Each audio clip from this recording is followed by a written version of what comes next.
Culte d'admission à la retraite ce dimanche 15 septembre 2024 sur l'Assemblée de Vaudjay à Cotonou. L'apôtre Isidore Aloakou peut désormais faire valoir ses droits à la retraite.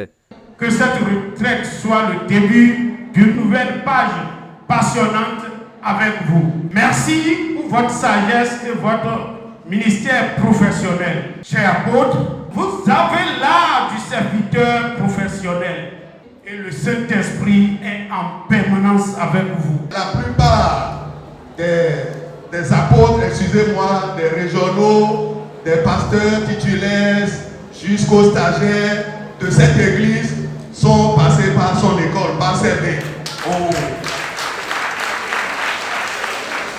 C'est le pasteur des pasteurs, lui qui nous a formés tous. Et il a fait pendant 20 ans. Il était enseignant de profession au CG de Grand. Et quand il est devenu pasteur, il a été à l'institut public adopté qu'on appelle les STAO. Il est appelé dans le ministère à plein temps en 1993 et fut posté à l'époque à Kolokondé, au nord du pays. C'est à partir de là qu'il a commencé à écrire l'histoire de son ministère pastoral. Il aime beaucoup enseigner les jeunes, ce qui lui a valu le surnom de Pépé des jeunes.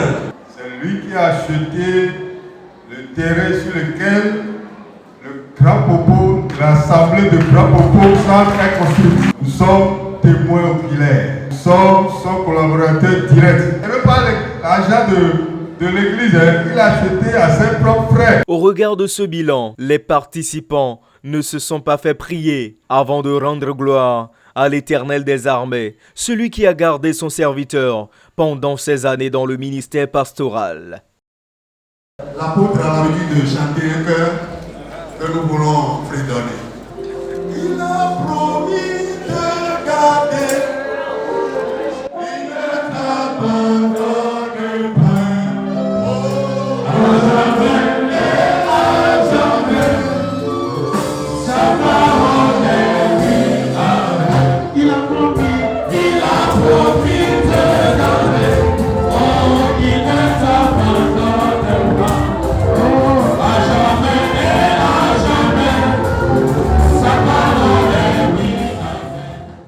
Lors de ce culte solennel, c'est le président de l'Église qui a prêché. Il n'a pas manqué de rappeler à tout un chacun combien la fin de toute chose vaut mieux que son commencement.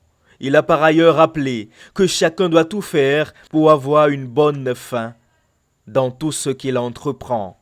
Donc nous disions que celui qui veut vivre sagement doit regarder la fin de ce qu'il fait en face et l'intégrer dans sa manière de faire, dans sa manière d'agir. Et il doit l'intégrer dans la manière dont il voit la vie.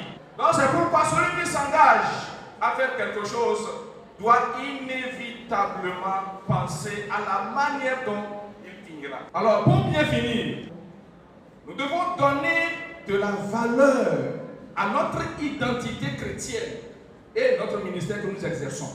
Ne perdez point de vue l'enfant de Dieu que vous êtes. Et nous devons donner de la valeur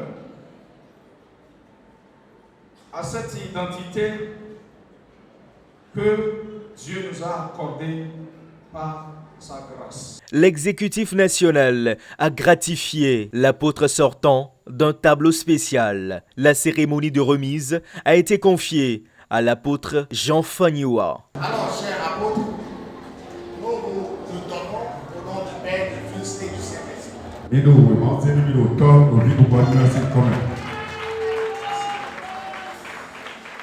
L'expérience que j'ai faite avec le Seigneur que je ne peux jamais oublier, c'est qu'il n'abandonne jamais ses enfants, quels que soient donc nos problèmes, quelles que soient nos fautes, que nous commettons, il ne nous abandonne jamais.